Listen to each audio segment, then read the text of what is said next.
Salve Maria! Vamos continuar a leitura da biografia Padre Pio, um santo entre nós, de Renzo Alegre. Essa biografia tem a tradução da editora Paulinas e ela é vendida em tem vários canais onde você pode encontrar, inclusive na Canção Nova. Aqui na descrição do vídeo eu coloco a sinopse e também alguns links de onde você pode encontrar. É um livro relativamente barato, né, para ser assim, o tamanho da obra, tá em torno aí de R$50.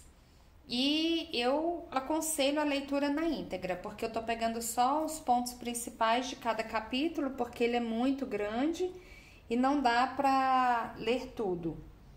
Mas vale super a pena. Foi uma vida de humildade, um santo mesmo em vida, né? Deus realizou muitos prodígios através de Padre Pio, muitos prodígios mesmo. E é devoto demais, sempre foi, de Nossa Senhora. Então vamos continuar essa leitura. E se você puder, não for inscrito ainda, se inscreva no canal, dê um like, compartilhe para que outras pessoas conheçam a vida desse grande santo que viveu no meio de nós.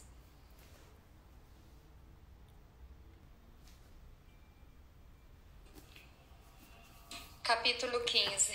Entre o povo e o Sinédrio, 1923 a 1931. Depois da condenação de julho de 1923 pelo Santo Ofício, começou um período crítico para Padre Pio. A sua atividade de sacerdote, o seu apostolado e a sua própria vida eram vistos como suspeitos. Era obrigado a agir em situações contraditórias carregadas de absurdas incoerências. Era continuamente sujeito a ordens e contra-ordens, em que nada havia de claro nem de definitivo. Tudo era provisório. A sua existência tinha se transformado numa espécie de esboço da comédia italiana. A Igreja tinha declarado que nos seus fenômenos místicos não havia nada de sobrenatural. Por conseguinte, os seus estigmas e os outros fatos inexplicáveis deviam ser considerados uma fraude ou fruto de um ardiloso truque. Para a Igreja, portanto, trata-se de um religioso e de um sacerdote prejudicial no que se referia à difusão do reino de Deus. As pessoas simples, porém, acreditavam nele e continuavam a procurá-lo. As autoridades eclesiásticas, para impedir tais contatos, decidiram isolar o padre do povo, mandando-o abandonar San Giovanni Rotondo para sempre. Mas o povo tinha se insurgido com violência. De vez em quando, a partir de Roma, os juízes do Santo Ofício voltavam à carga e com novas condenações e restrições. Não tinham dúvidas quanto ao seu comportamento, bradavam eles, imperturbáveis da cidade eterna. Os cristãos da periferia, porém, não se mostravam de modo algum solícitos para escutá-los. Nem sequer sabiam da existência daqueles juízes em Roma, ao passo que para eles o Padre Pio era uma preciosa realidade. O padre encontrava-se entre dois fogos. Por um lado, o povo que lhe cantava hosanas, por outro, o sinédrio que o condenava. Ele calava-se e rezava. Obedecia às disposições de Roma, mas ao mesmo tempo procurava, dentro dos limites do que era lícito, encontrar a forma de continuar a ser útil aos pobres e realizar a missão a que fora chamado. Apesar de tudo, também durante aqueles anos de perseguição, Padre Pio conseguiu manter de pé um apostolado intenso. O fluxo de pessoas a San Giovanni Rotondo continuou a ser sempre muito elevado. Cada vez que as disposições disciplinares dos juízes romanos estavam prestes a arrasar a sua atividade, acontecia sempre alguma coisa misteriosa, imprevista, que fazia tudo ruir. Havia sempre intervenções curiosas, obra do povo, de leigos, do acaso, e muitas vezes de pecadores perdidos que nas mãos da providência se tornavam instrumentos tão preciosos como verdadeiros ministros de Deus.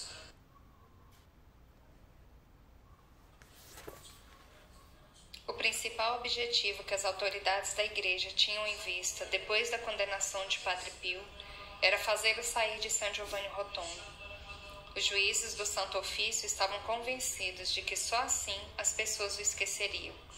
A ordem era transferi-lo para longe, para um convento do norte, ou até de fora da Itália, na Espanha. Para realizar tal plano, foi escolhido um frade muito robusto, ex-combatente, padre Luigi de Avellino. Em finais de 1923, dirigiu-se a San Giovanni Rotondo, a fim de estudar um plano de operações. Deu-se conta de que a situação era bastante delicada.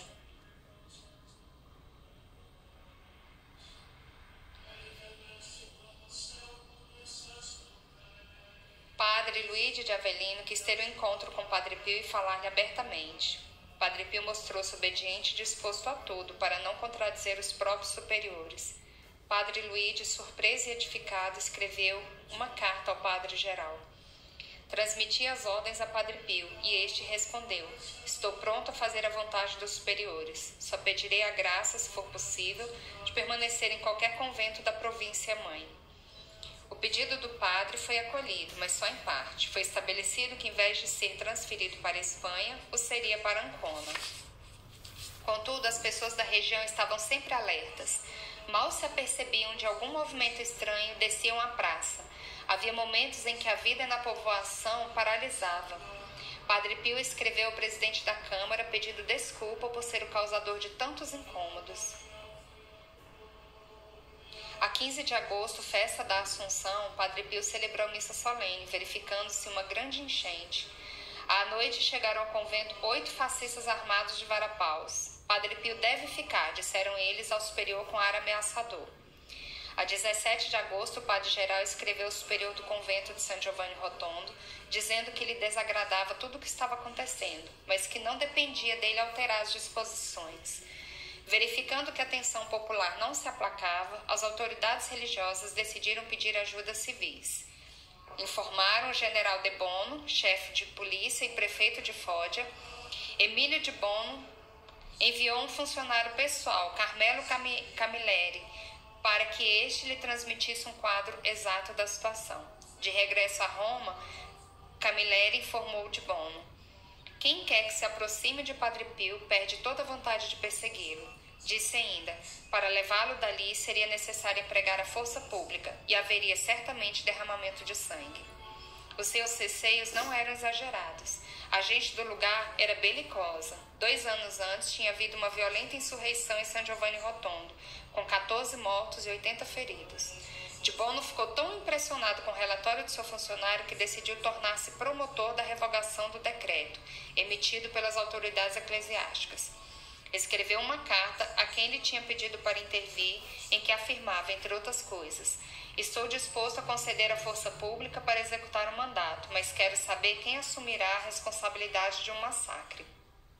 Nós conseguiremos levar dali Padre Pio, mas teremos provocado um episódio sangrento, pois o prefeito de Foggia declarou que a ordem seria executada por todos os meios, mas que para isso seria certamente necessário caminhar sobre cadáveres.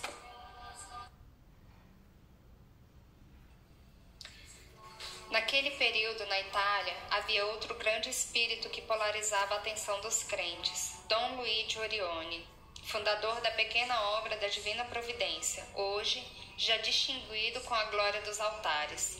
Tinha fama de ser um sacerdote iluminado, por isso, um dos grandes amigos e admiradores de Padre Pio.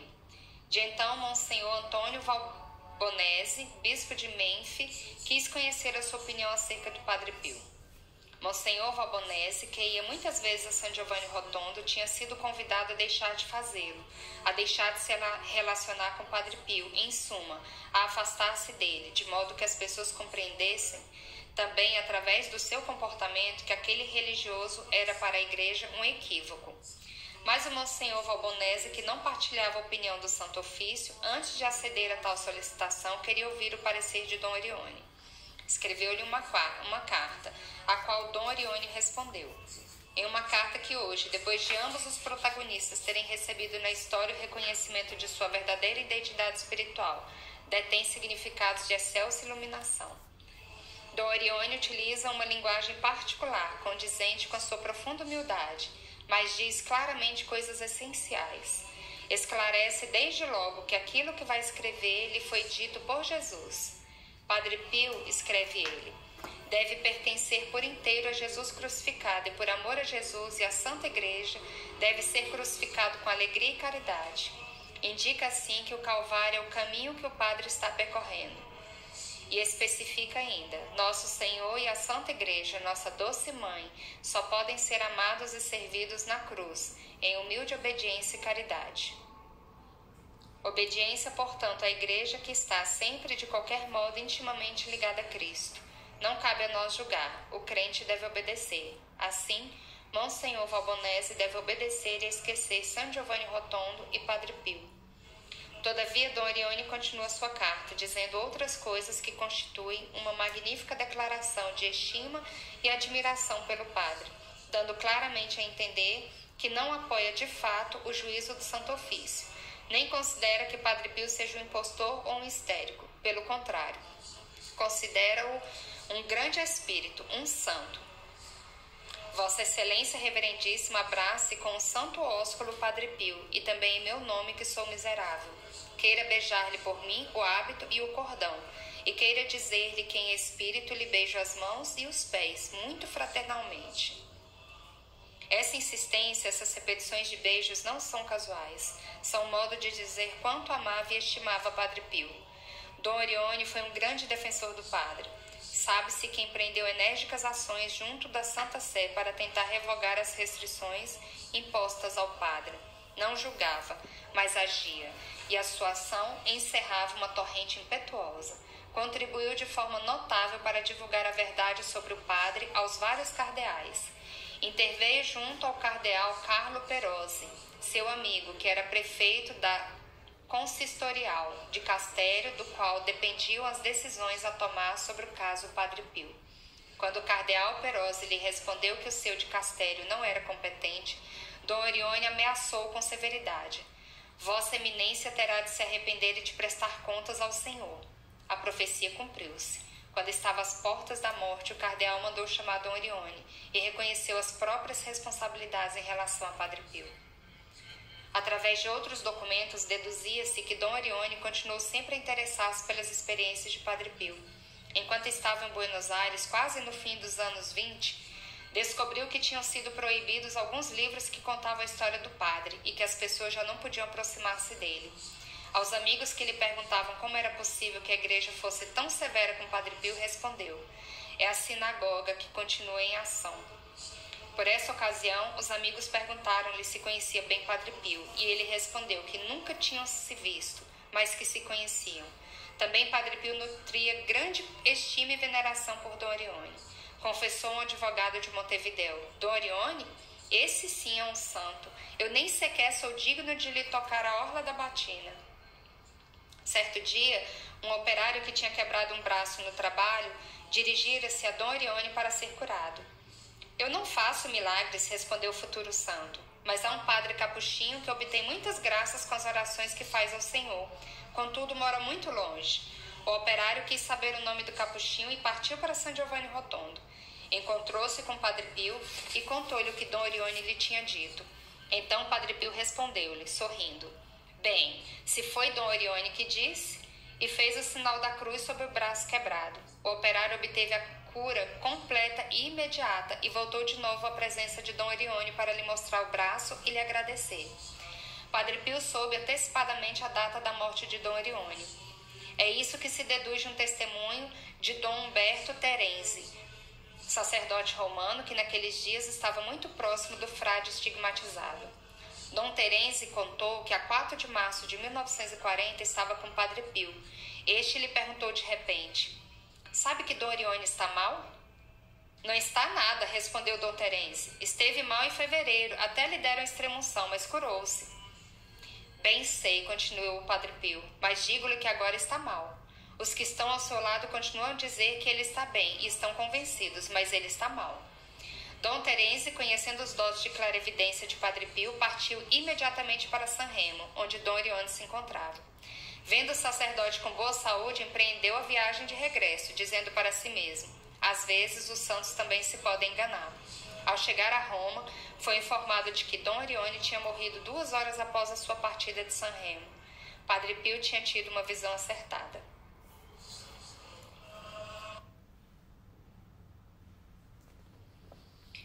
O ano de 1923 tinha sido um ano terrível para Padre Pio, e 1924 adivinhava-se igualmente tenebroso.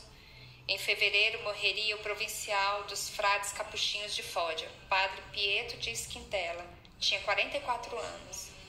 Na crônica do convento de San Giovanni Rotondo, Padre Ignazio de Gelsi escreveu: em 5 anos de governo, o que sobretudo lhe causou um desagrado inaudito foi a questão à volta de Padre Pio de Pietrelcina. O governo dos religiosos da província de Foggia foi assumido por Padre Luigi de Avellino, primeiro conselheiro de Padre Pietro, mas este, ao fim de 2 meses, foi afastado do cargo e também da sua província monástica, por ordem do Santo Ofício. Como era evidente, tinha de pagar por não ter conseguido, no ano anterior, fazer com que Padre Pio saísse de San Giovanni Rotondo. A perseguição massacrante do Santo Ofício em relação ao padre prosseguia de forma imperturbável. De nada tinham servido as várias intervenções, também de personalidades importantes, como cardeais, bispos e do próprio Dom Orione. O Santo Ofício tinha tomado decisões e delas não desistia. Em abril foi enviado a San Giovanni Rotondo o padre Celestino de Décio, na qualidade de visitador, ou seja, de investigador, a fim de apurar questões relativas a Padre Pio.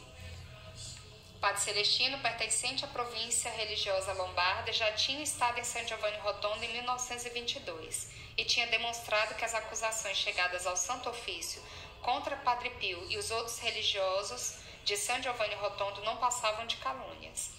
Agora tinha de esclarecer outras questões sobre o movimento de peregrinos, sobre as respectivas relações com Padre Pio, mas sobretudo sobre o dinheiro que, como era inevitável, dava entrada no convento através dos peregrinos. Muitos também, alguns homens de igreja, acusavam os frades de terem inventado Padre Pio para ganhar dinheiro. O próprio presidente da Câmara de San Giovanni Rotondo, senhor Francesco Morcaldi, era acusado de ter defendido Padre Pio a troco de dinheiro. O visitador voltou a demonstrar que nenhuma daquelas acusações tinha fundamento, fez o seu relatório e enviou ao Santo Ofício, mas de nada serviu. A perseguição continuou. Em maio, o próprio padre guardião foi acusado de ser um vigilante desatento e distraído. Defendeu-se escrevendo a seus superiores: impuseram-nos não responder às cartas que as pessoas enviam a Padre Pio. Ora bem, agora as pessoas dirigem-se aos leigos e estes lhes respondem. O que respondem, isso não temos como saber. Entretanto, a vida de Padre Pio prossegue com o ritmo de sempre. Parece que quase se desenrola independentemente de todas as dificuldades. O padre não permite que as vicissitudes exteriores perturbem a sua relação com Deus. No diário daqueles meses, Padre Ignazio de Gelsi anota que Padre Pio se dedica às confissões e que na pequena igreja do convento se verifica até à noite um vai e vem de pessoas que pretendem confessar-se. Precisa que na Quinta-feira Santa havia cerca de 800 pessoas na igreja. Confessaram-se 350 homens a Padre Pio, e escreve: e depois o padre distribui a comunhão a 700 pessoas. Ele está sempre pronto a confessar, mesmo que esteja fraco e indisposto. Passa todo dia a ouvir as misérias e dores de uns e de outros, com uma paciência de santo, verdadeiramente admirável, pois só com a força humana nunca poderia resistir todos os dias durante tanto tempo. Por aqueles que o conhecerem bem, Padre Ignazio é descrito como um homem calculista, frio e meticuloso. É, portanto, um juiz imparcial, e ele próprio diz que Padre Pio se comportava como um santo. Para os juízes do Santo Ofício, porém, o padre capuchinho continua a constituir um grave problema.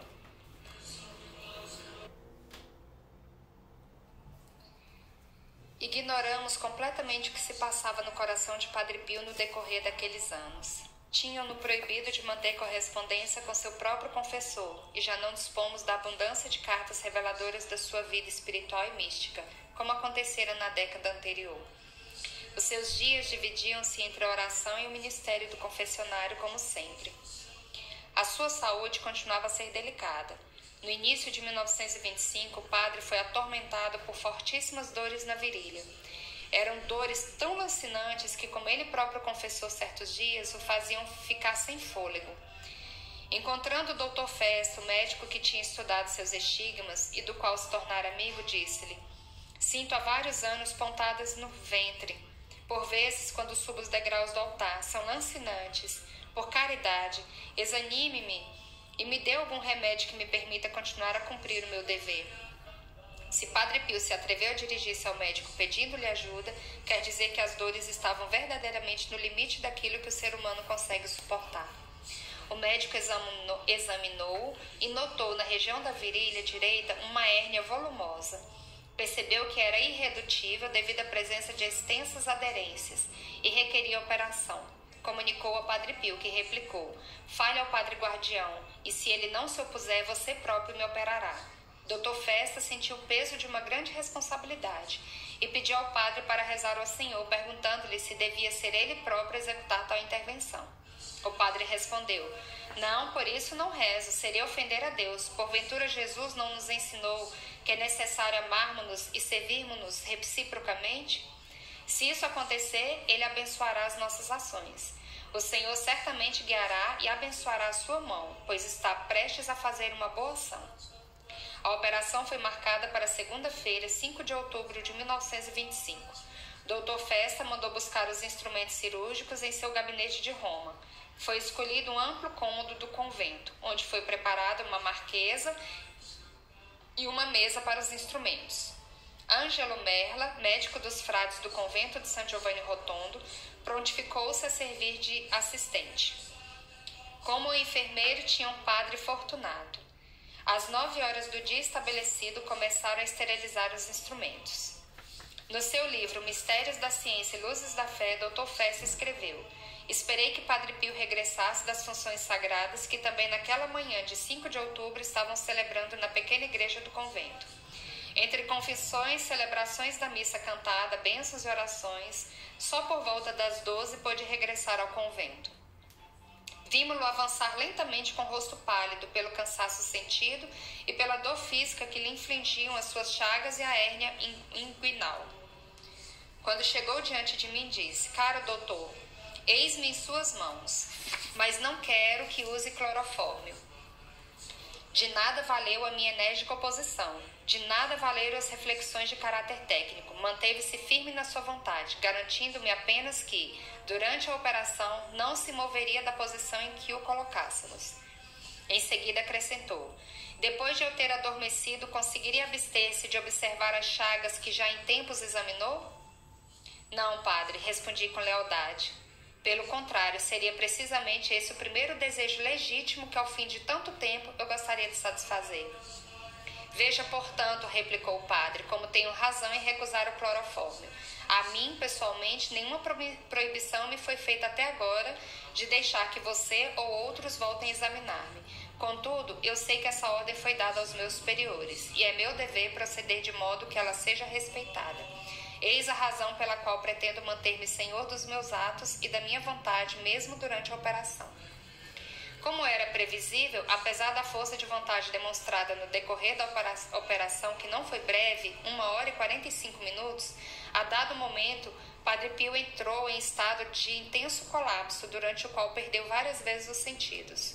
Num desses momentos, aproveitei para voltar a examinar, sem ele saber, as chagas que 5 anos antes tivera ocasião de analisar, e que agora revia com características idênticas às descritas nos primeiros relatórios. Antes de iniciar a intervenção cirúrgica, Padre Pio tinha mandado colocar no cômodo uma relíquia do Santo Lenho da Cruz e que quis, de cada lado da mesma, se acendessem 2 velas. A certa altura, apareceu o Dr. Leandro Dilba, veterinário, que também tinha uma hérnia, e Padre Pio, gracejando, convidou a preparar-se. Depois de mim, disse ele, será a sua vez, para que os instrumentos ainda estejam quentes. Dr. Festa deu 5 injeções de novocaína como anestesia local e enterrou o bisturi. Entretanto, soava o meio-dia e Padre Pio começou a recitar o Ângelus. A anestesia era puramente cutânea e não evitava terríveis pontadas de dor. De vez em quando, Padre Pio gemia. A dado momento, dos seus olhos começaram a correr grossas lágrimas. Termine logo, por caridade, já não posso mais, suplicou. Depois desse instante, voltando-se para a relíquia da Santa Cruz, implorou: Jesus, perdoa-me se não sei sofrer como deveria. Dr. Festa acelerou a intervenção. Entretanto, o padre continuava a dizer, quase num sussurro rezado: meu Senhor, perdoa-me, que vergonha, nunca consegui oferecer-te nada na minha vida, e agora, por este pouco que estou a sofrer, por essa ninharia em comparação com a tua paixão, lamento-me e deixo-me levar pelo sofrimento. Deu-se então um colapso que permitiu aos médicos presentes dar uma olhadela não programada nos estigmas. Dr. Festa terminou a operação, suturou a incisão, administrou a devida medicação e fez o curativo. O padre voltou a si, percebeu que tudo tinha acabado e chamou o Dr. Dilba dizendo: Leandrino, Leandrino, agora é a tua vez. Os frades levaram-no nos braços para a sua cela. À tarde, o Padre Pio disse ao confrade que o assistia: acredite que Deus aceitou meu sacrifício pela saúde de... e pronunciou certo nome, demonstrando assim como pagava sempre alto preço por aquilo que tentava obter do Senhor.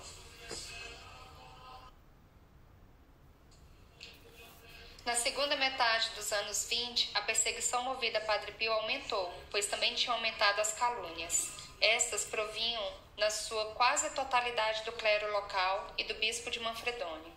Eram calúnias violentas que chegaram a provocar processos civis por difamação. Seria longo e doloroso deter-nos sobre esses fatos tão degradantes. Além do mais, agora já não significam nada para a vivência de Padre Pio.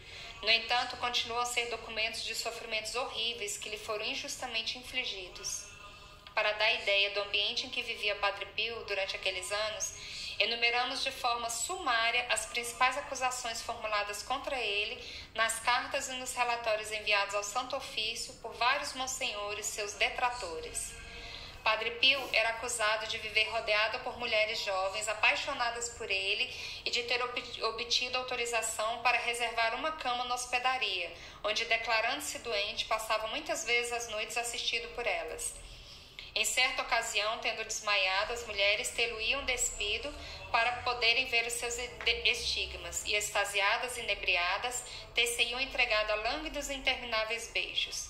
Padre Pio, afirmavam ainda os seus caluniadores, atrevia-se com frequência a acariciar as suas favoritas, e elas ofereciam-lhe roupa interior de luxo e perfumes inebriantes. Assim, segundo esses caluniadores, o religioso estigmatizado levava na realidade uma vida de grande senhor. Perfumava-se e usava ungüentos preciosos para untar o cabelo. O seu saio não era de pano pobre e grosseiro, mas de um tecido rico e luxuoso. Em vez de sandálias, usava botinas de couro finíssimo. Não fazia penitência, alimentando-se com alimentos requintados. E a sua cela tinha sido restaurada e aumentada e tinha um pavimento especial de luxo. A cama era de molas macia e na cela dispunha ainda de cômodas poltronas. Dizia-se também que os seus confrades estavam cientes de tudo, mas que eram seus cúmplices perfeitos e tinham inventado milagres e prodígios para atrair as pessoas e ganhar dinheiro. Até pagava aos jornalistas e ao presidente da Câmara da Povoação para que os ajudassem a fazer publicidade ao seu confrade. Como se pode ver, era um quadro alucinante. Estas calúnias eram divulgadas com ousadia e arrogância, não só por via oral, mas também através de cartas particulares. Um dos caluniadores, o cônego Giovanni Mício, recolhera-as e ordenara-as num livro. Tinha dado o manuscrito a ler a muitas pessoas, anunciando que ia publicá-lo. Sabia que se o desse à imprensa, podia meter-se em apuros com o Código Penal. No entanto, fazia circular essa sua intenção com um objetivo preciso: especular sobre o medo dos parentes de Padre Pio a fim de lhes extorquir dinheiro. Ou seja, chantagem. Começou a espalhar a notícia de que não era possível parar a máquina de publicação já em movimento. Teria que pagar uma multa de 5.000 liras em caso de quebra do contrato. Assim, se alguém estivesse interessado em que o livro não fosse para as mãos do povo, deveria desembolsar esse montante. Michele Forgione, irmão de Padre Pio, informado de tal fato, ofereceu-se com toda naturalidade a fim de evitar o escândalo. Disse ele: eu só tenho 500 liras, mas venderei todas as minhas terras para que Padre Pio não tenha de sofrer mais. Por sorte, meteram-se de perneio.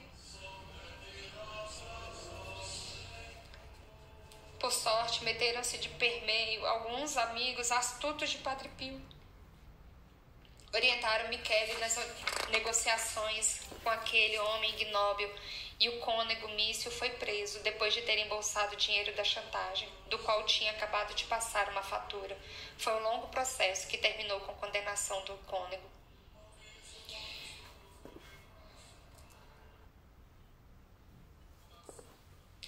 Os autores das calúnias feitas a Padre Pio sentiam-se fortes e protegidos e não tinham medo de defender as suas mentiras.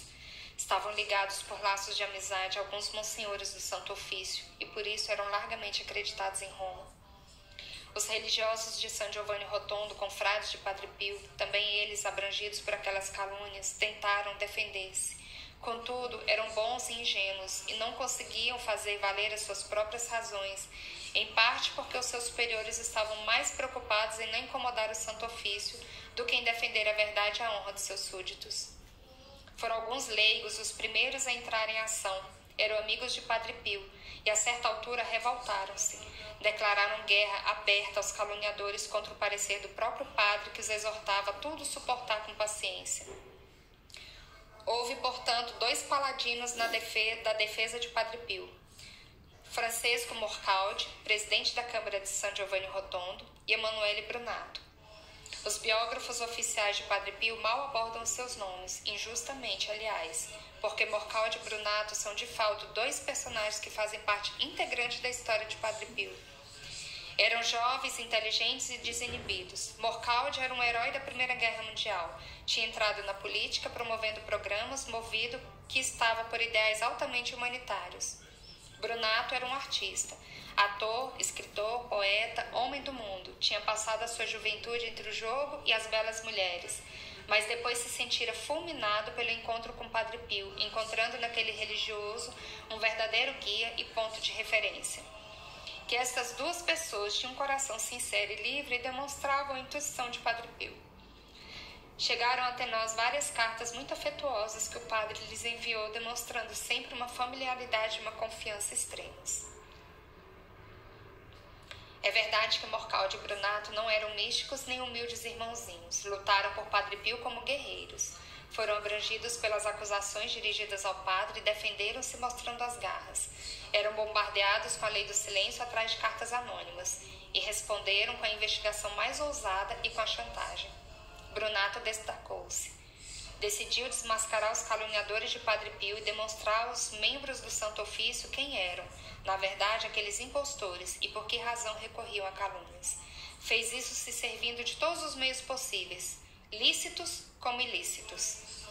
Hábil, astuto e engenhoso, em pouco tempo organizou um dossiê estrondoso em que os protagonistas da luta desenfreada contra Padre Pio eram desnudados através de documentos irrefutáveis.